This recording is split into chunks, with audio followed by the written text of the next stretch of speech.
Hello, hello, hello. It's Keita Williams, founder and chief strategist of Success Bully.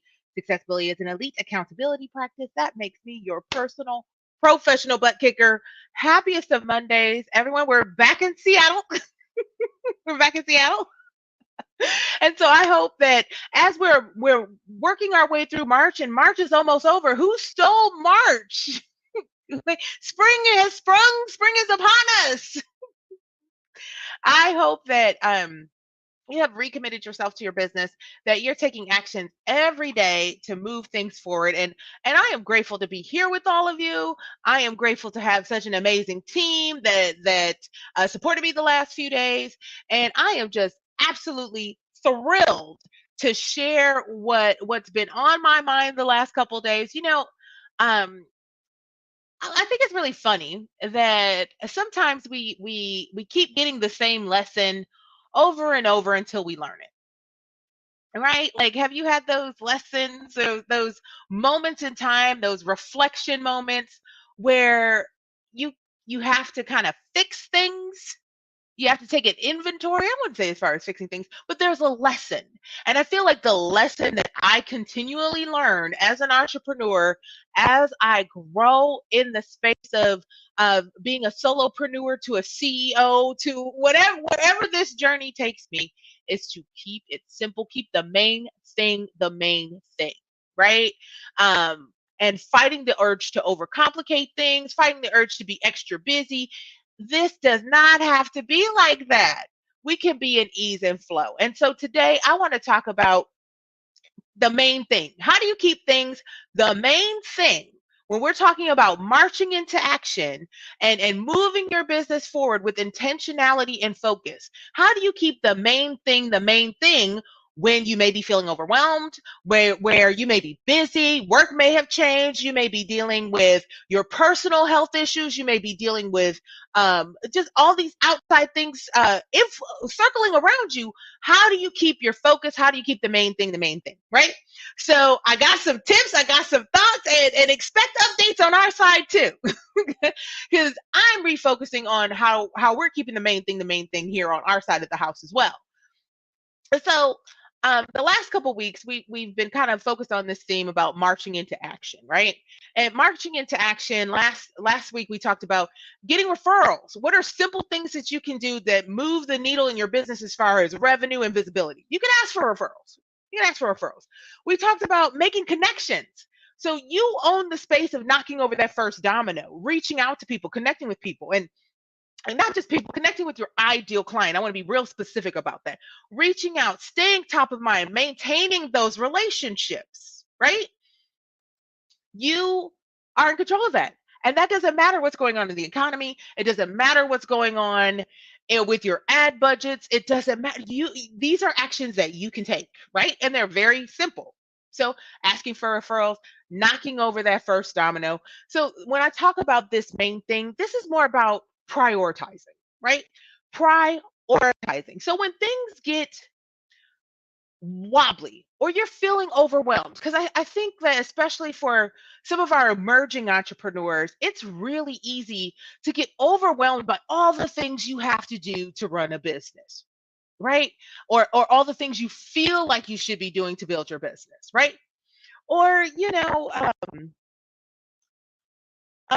maybe you got a new project at work. Maybe you're working part-time in your business and full-time, you have a full-time corporate job, and suddenly you got a promotion. Your role has expanded. That's a good thing. But now, how do you manage your business while you manage this new responsibility at work? It doesn't necessarily have to be positive or negative. How do you keep the main thing the main thing? So when I think about how to prioritize your day to day, how to really think through what's the best and highest use of your time, best and highest use of your time. If you have limited time, limited energy, limited whatever, I want you to think through this. Two things: serve, sell. How do you serve the people that are already in your ecosystem, that are already on your client roster, that you already have a contractual agreement with them, or they're near closing. How do you serve them best? So prioritize serving your current clients. And then number two, focus on selling. So what are those money making activities that will help you bring more clients in? And it's just real specific on that, right? So serve and sell. So when you sit down and you only have a few minutes, I want you to look at what you got on your plate and go, okay, now does this serve my existing clients, or does this sell for new clients? If that's all you have time to do, if you are running low on time, you are running low on energy, you are running low on emotional capacity. If there are two things that when you look at what's on your plate, does it serve or does it sell? Does it serve or does it sell?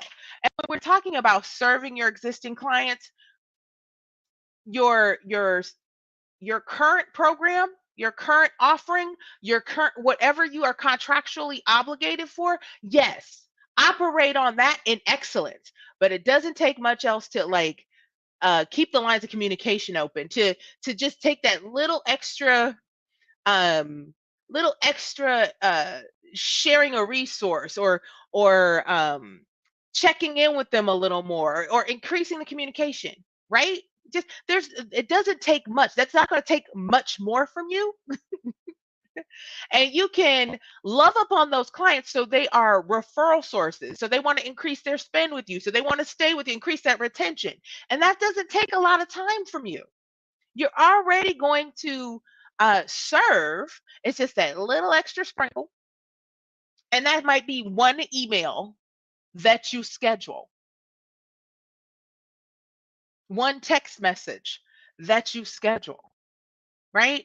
It doesn't have to be some beautifully put together PowerPoint, just a little extra love.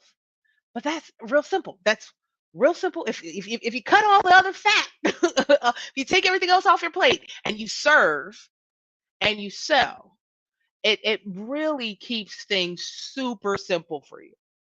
And so when we talk about the selling part of it, what are your money making activities? And I gave you a few of those earlier this month.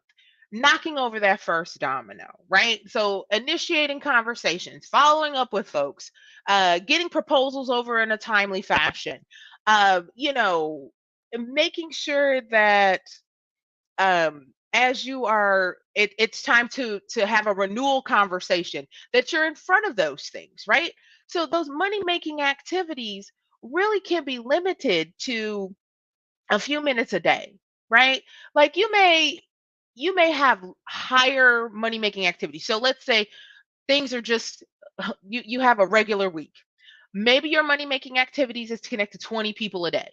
20 of your ideal clients a day. And that's a regular day. The regular week, nothing crazy going on. Well, let's say, work has gotten crazy. You got this new project, or let's say you're under the weather and you need a little more rest to take care of yourself.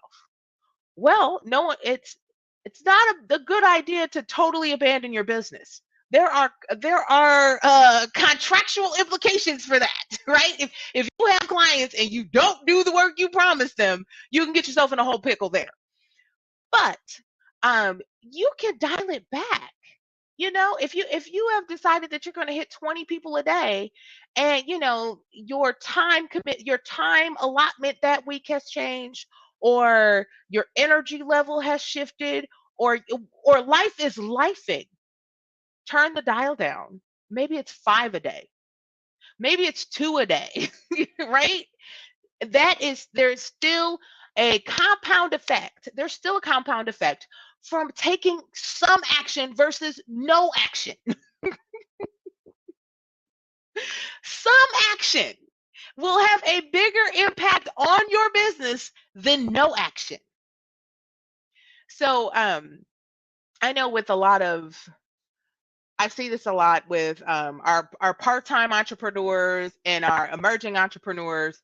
There's a tendency, because you have a whole other job and you have all these other obligations, to just stop working on your business for big chunks of time because you're feeling overwhelmed, right? We don't actually, you're doing yourself a disservice by doing that, right? Because you don't give yourself the opportunity to create momentum. You don't give yourself that opportunity. It's a start, stop, start, stop. And every time you start and stop, you restart the clock on the 90 days. So we always say that your business is 90 days ahead of you. When you make these abrupt stops in your business, the clock starts all over again. So that clock of momentum where you really start seeing the fruits of your labor, that comes to a screeching halt every time you take a big break from your business. Now, for my business owners that have clients, what I see when your roster is pretty full and you got it going, there's a tendency to focus so much of your time on service, right? That you're not future facing. Your head's down in the weeds, and you're not doing the money making activities to ensure that you will have a consistent flow of clients. And you'll look up, and there's no clients on your roster, and then you got to start that whole 90-day cycle again, right? So whether you are full time, part time, whether life is lifing, whether life is lifing, whether you have so many good opportunities coming your way that it's a bandwidth issue. This doesn't have to be negative. It could be, you got several opportunities that just came your way. And now you have to triage how you're going to manage all of this. Some action is better than no action, right? So I say the main thing is the main thing. Serve and sell. So if you have a very limited amount of time, and you're not, you're feeling frustrated that you aren't able to get everything done on your to-do list. As hyperachievers, I know that is exceptionally frustrating. That give yourself some grace. Give yourself some grace and space. Be kind to yourself. Be kind to yourself and know that it's temporary. Whatever you're feeling is temporary. Whatever's going on is temporary. So if you have to dial it back for a short amount of time, don't quit. Just dial it back. Turn the volume down. Don't quit. If you have to work differently in terms of you have your routine, you're out of routine, you got to work differently because things have changed. Just know you can dial it back. Just don't quit. Just don't quit. And so that's been on my heart. And I think that there's an analogy that I've been trying to work out so that it makes cohesive sense. So I'm going to try this analogy for you all right now. Let's see what test analogy. So test analogy is this. If you think about your business as a cake, if any bakers out there, if you think about your business as a cake, the main ingredients of a cake, your main ingredients are the main thing. So serve and sell. That makes your cake. That makes your cake. And if you bake a good cake, like a really moist pound cake, that's a cake that's a cake that's good by itself. Like a really good cake is good by itself. It doesn't need anything else. Now, you can add frosting.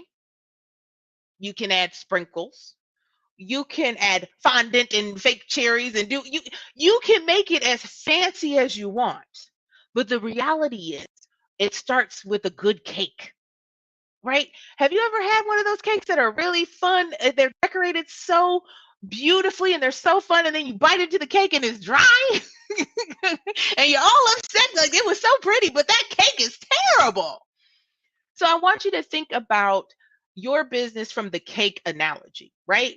That you can have a perfectly beautiful, delicious, wonderful cake without all of the other bells and whistles, right? You could just make cake. Keep it simple. Keep it simple. And the cake recipe is your own. I can't give you the recipe. I can make some suggestions, but you have to find the recipe that works for you wherever you are in your life right now, wherever you are in your business. Just bake the cake. Make the cake real simple batter. Focus on making the cake, because if you have a really great cake, then you have the revenue to bring in experts to help you with the frosting. You can bring in an expert to help you with the sprinkles, or you can bring in a team member that manages the flower petals. You don't have to make the 3-tier fondant covered. I wish I had a baker baker on the live stream. You do not have to do all of those things yourself, right? So just when you think about it, go back to the basics. Bake the cake. Focus on the cake. Don't worry about the frosting. Don't worry about the sprinkles. Don't worry about the cartoon characters made of fondant. Just bake the cake. So I hope that analogy helps somebody.